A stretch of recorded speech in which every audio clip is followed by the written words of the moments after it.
বালুরঘাটে চাকরি বাতিলের বিরুদ্ধে প্রতিবাদে মুখর আরএসপি।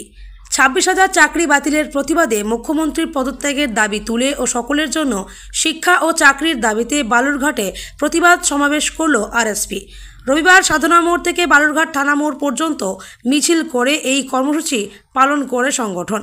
সভায় উপস্থিত ছিলেন আরএসপির রাজ্য সম্পাদক তপন হোর, জেলা সম্পাদিকা সুচেতা বিশ্বাস সহ অন্যান্য নেতৃত্ব। বক্তারা রাজ্য ও কেন্দ্র সরকারের নীতির কড়া সমালোচনা করে জানান, লক্ষ লক্ষ বেকার যুবকের ভবিষ্যৎকে অন্ধকারে ঠেলে দেওয়া হচ্ছে। মেধা ও যোগ্যতা থাকা সত্ত্বেও প্রাপ্য চাকরি পাচ্ছে না বহু তরুণ তরুণী। সভা থেকে শিক্ষা ও কর্মসংস্থানের অধিকারের দাবিতে বৃহত্তর আন্দোলনের ডাক দেন নেতৃত্বরা। সমাবেশে বেকার যুবক যুবতী থেকে সাধারণ মানুষ সক্রিয়ভাবে অংশ নেন। আন্দোলন চলবে বলেই জানিয়ে দেন আরএসপি নেতারা।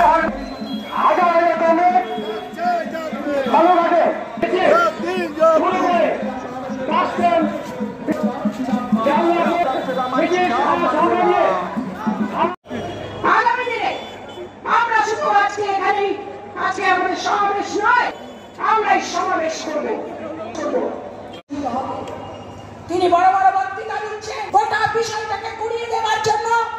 নেতাজি ইউনিভার্সিটি তিনি নানান কথা বলছেন। সমস্ত হচ্ছে আজকে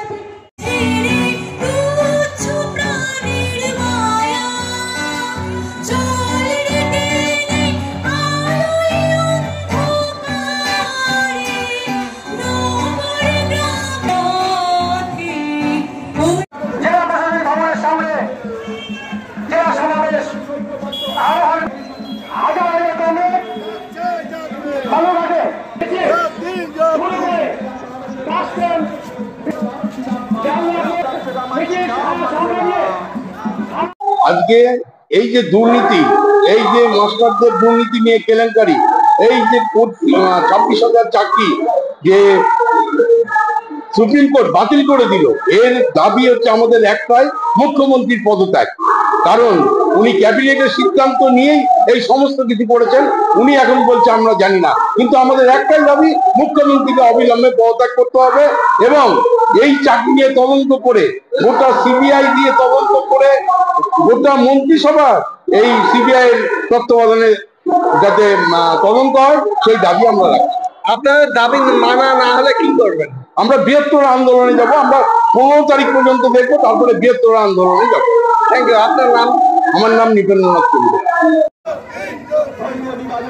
রাজনীতি করে সমাজের মানুষের ঐক্য ভাঙা চাইলে যাবে না। গরিব মানুষ ঐক্যবদ্ধ হচ্ছে সরকার, চাচার গুণের সরকার, তৃণমূল সরকার রাজনীতি করে মানুষের ঐক্য ভাঙা চাইলে যাবে না। হিন্দু মুসলমান করে গরিব মানুষের ঐক্য ভাঙা চাইলে যাবে না। বিজেপি তুমি জেনে রেখো, হিন্দু মুসলমান করে গরিব মানুষের ঐক্য ভাঙা যায়নি, যাবে না। লাল ঝান্ডা নিচে গরিব মানুষ লড়াইয়ের লোকে হবে, হিন্দু মুসলমান যাবে না। তাই তো লাল ঝান্ডা নিচে গরিব মানুষ লড়াইকে ঐক্যবদ্ধ আর দলে দলে চলবে।